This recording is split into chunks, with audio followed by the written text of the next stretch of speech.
ಮೊನ್ನೆ ಸಂಜೆಯಿಂದ ಬಿಡದಿ ಸಮೀಪದ ರೆಸಾರ್ಟ್ನಲ್ಲಿದ್ದಂಥ ಕಾಂಗ್ರೆಸ್ನ ಶಾಸಕರು ಈಗ ಮತ ಚಲಾಯಿಸೋದಕ್ಕೆ ವಿಧಾನಸೌಧದ ಕಡೆಗೆ ಬರ್ತಾ ಇದ್ದಾರೆ ಅನ್ನೋ ಮಾಹಿತಿ ಲಭ್ಯ ಆಗ್ತಾ ಇದೆ. ಒಟ್ಟು 5 ಗುಂಪುಗಳಾಗಿ ಶಾಸಕರನ್ನ ವಿಭಜಿಸಲಾಗಿದೆ. 5 ಅಭ್ಯರ್ಥಿಗಳಿಗೆ 5 ಗುಂಪು ಶಾಸಕರು ಮತ ಚಲಾಯಿಸ್ತಾರೆ. 5 ಶಾಸಕರ ಗುಂಪಿಗೂ 5 ಪ್ರತ್ಯೇಕ ಬಸ್ನ ವ್ಯವಸ್ಥೆ. ನಿನ್ನೆ ಬಿಜೆಪಿಯ 2 ಉಚ್ಚಾಟಿತ ಸದಸ್ಯರು ಶಾಸಕರು ರೆಸಾರ್ಟ್ ಅಲ್ಲಿ ಕಾಣಿಸಿಕೊಂಡಿದ್ರು. ಡಿ.ಕೆ. ಶಿವಕುಮಾರ್ ಕರೆಸಿಕೊಂಡಿದ್ರು. ಅವರು ಯಲ್ಲಾಪುರದ ಶಿವರಾಮ್ ಹೆಬ್ಬಾರ್ ಮತ್ತು ಯಶವಂತಪುರದ ಎಸ್.ಟಿ. ಸೋಮಶೇಖರ್ ಅವ್ರ ಜೊತೆಗೂ ಕೂಡ ಡಿ.ಕೆ. ಶಿವಕುಮಾರ್ ಚರ್ಚೆ ಮಾಡಿದ್ರು. ಈಗ 5 ಗುಂಪುಗಳಾಗಿ ಶಾಸಕರು ವಿಧಾನಸೌಧದ ಕಡೆಗೆ ಹೊರಟಿದ್ದಾರೆ. ಇದು ಬಿಡದಿ ರೆಸಾರ್ಟ್ನಿಂದ ಬಸ್ಸುಗಳು ಮೂವ್ ಆಗಿರುವಂಥ ದೃಶ್ಯ ನೀವು ಗಮನಿಸ್ತಾ ಇರೋದು. ಇಲ್ಲಿಂದ ನೇರವಾಗಿ ವಿಧಾನಸೌಧಕ್ಕೆ ಬರ್ತಾರೆ. ವಿಧಾನಸೌಧಕ್ಕೆ ಬಂದು ಕೊಠಡಿ ಸಂಖ್ಯೆ 106ರಲ್ಲಿ ತಮ್ಮ ಅಭ್ಯರ್ಥಿಗಳ ಪರವಾಗಿ ಮತ ಚಲಾಯಿಸ್ತಾರೆ. ನಿನ್ನೆ ಇಡೀ ದಿನ ಅಣುಕು ಮತದಾನದ ಪ್ರಕ್ರಿಯೆಯನ್ನು ಮಾಡಿದ್ರು ಕಾಂಗ್ರೆಸ್ನ ನಾಯಕರು. ಯಾರು ಯಾರಿಗೆ ವೋಟ್ ಹಾಕಬೇಕು, ಮೊದಲ ಪ್ರಾಶಸ್ತ್ಯದ ವೋಟು ಯಾರಿಗೆ, ಎರಡನೇ ಪ್ರಾಶಸ್ತ್ಯದ ವೋಟು ಯಾರಿಗೆ, ಈ ರೀತಿ ಅಣುಕು ಮತ ಚಲಾಯಿಸುವಂಥ ಪ್ರಕ್ರಿಯೆಯನ್ನು ಮಾಡಲಾಗಿತ್ತು. ಈಗ ಒಟ್ಟು 5 ಬಸ್ಸುಗಳು 5 ಕ್ಯಾಂಡಿಡೇಟ್ಗಳಿಗೆ ಈ 5 ಶಾಸಕರನ್ನ ವಿಭಜಿಸಲಾಗಿದೆ.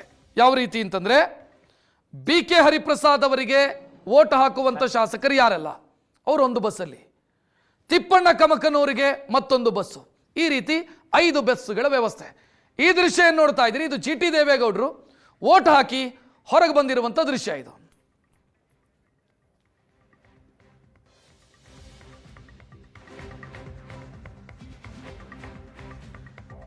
ಜಿ.ಟಿ. ದೇವೇಗೌಡ ಜೆಡಿಎಸ್ನ ಶಾಸಕರು ಮತ ಹಾಕಿ ಹೊರಗೆ ಬಂದರು. ನೋಡಿದ್ರಿ ಆಗಲೇ, ಇದು ಫೋಟೋ ನೀವು ನೋಡ್ತಾ ಇರೋದು. ವಿಧಾನಸೌಧಕ್ಕೆ ಆಗಮಿಸಿದ್ರು. ಅವರು ರೆಸಾರ್ಟಿಗೆ ಹೋಗಲಿಲ್ಲ, ದೇವನಹಳ್ಳಿಗೆ. ಜೆಡಿಎಸ್ನಿಂದ ಅಂತರ ಕಾಯ್ದುಕೊಂಡಿದ್ದಾರೆ ಬಹಳ ವರ್ಷಗಳಿಂದ. ಸದ್ಯ ಅವರು ಮತ ಚಲಾಯಿಸಿ ಹೊರಗೆ ಬಂದಿದ್ದಾರೆ. ಪ್ರಶ್ನೆ ಬಂತು, ಉತ್ತರ ಕೊಟ್ಟರು ಅವರು ಜಿ.ಟಿ. ದೇವೇಗೌಡ. ಆತ್ಮಸಾಕ್ಷಿಗೆ ಅನುಗುಣವಾಗಿ ನಾನು ಮತ ಚಲಾಯಿಸಿದ್ದೀನಿ ಅಂತ. ಕುತೂಹಲಕ್ಕೆ ಕಾರಣ ಆಗ್ತಾ ಇದೆ ಜಿ.ಟಿ. ದೇವೇಗೌಡರ ನಡೆ. ತಮ್ಮ ಅಭ್ಯರ್ಥಿ ಗೋವಿಂದರಾಜು, ತಮ್ಮ ಪಕ್ಷದ ಅಭ್ಯರ್ಥಿ ಗೋವಿಂದರಾಜ್, ಆದರೆ ವೋಟ್ ಯಾರಿಗೆ ಹಾಕಿದ್ರು ಅನ್ನುವುದು ಪ್ರಶ್ನೆಯಾಗಿ ಉಳಿದಿದೆ. ಸಾಮಾನ್ಯವಾಗಿ ನಮ್ಮ ಪಕ್ಷದ ಅಭ್ಯರ್ಥಿಗೆ ವೋಟ್ ಹಾಕಿದ್ದೀನಿ ಅಂತ ಹೇಳ್ತಾರೆ, ಗೌಪ್ಯ ಮತದಾನ ಆಗಿದ್ರೂ ಕೂಡ. But G T. ದೇವೇಗೌಡರು ಮಾರ್ಮಿಕವಾಗಿ ಉತ್ತರ ಕೊಟ್ಟರು, ಆತ್ಮಸಾಕ್ಷಿಗೆ ಅನುಗುಣವಾಗಿ ವೋಟ್ ಮಾಡಿದ್ದೀನಿ ಅಂತ. ಮುನಿಸಿಕೊಂಡಿರುವಂಥ ಜಿ.ಟಿ. ದೇವೇಗೌಡರನ್ನ ಕಾಂಗ್ರೆಸ್ನ ಕಡೆಗೆ ಸೆಳೆಯುವ ಅಥವಾ ಕಾಂಗ್ರೆಸ್ಗೆ ವೋಟ್ ಹಾಕುವಂತೆ ಮಾಡುವಂಥ ಪ್ರಯತ್ನವೂ ಕೂಡ ಆಗಿತ್ತು. ಸ್ವತಃ ಮುಖ್ಯಮಂತ್ರಿ ಡಿ.ಕೆ. ಶಿವಕುಮಾರ್ ಜಿ.ಟಿ. ದೇವೇಗೌಡರ ಜೊತೆಗೆ ಮಾತನಾಡಿದ್ರು ಅನ್ನುವಂಥ ಮಾಹಿತಿಯೂ ಕೂಡ ಇದೆ. ನಮ್ಮ ಅಭ್ಯರ್ಥಿ ಪರವಾಗಿ ವೋಟ್ ಹಾಕಿ. So GT. ದೇವೇಗೌಡರು ವೋಟ್ ಹಾಕಿ ಹೊರಗೆ ಬಂದಿದ್ದಾರೆ. ಈ ಕ್ಷಣಕ್ಕೂ ಕೂಡ ಅವರು ಜೆಡಿಎಸ್ನಿಂದ ಅಂತರ ಕಾಯ್ದುಕೊಂಡಿದ್ದಾರೆ.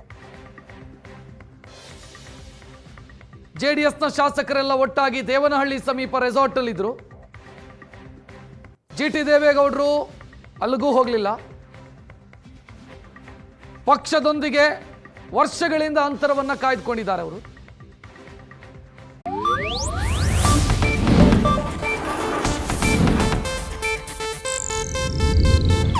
ಇದು ಏಷ್ಯಾನೆಟ್ ನ್ಯೂಸ್ ನೆಟ್ವರ್ಕ್ ಪ್ರಸ್ತುತಿ.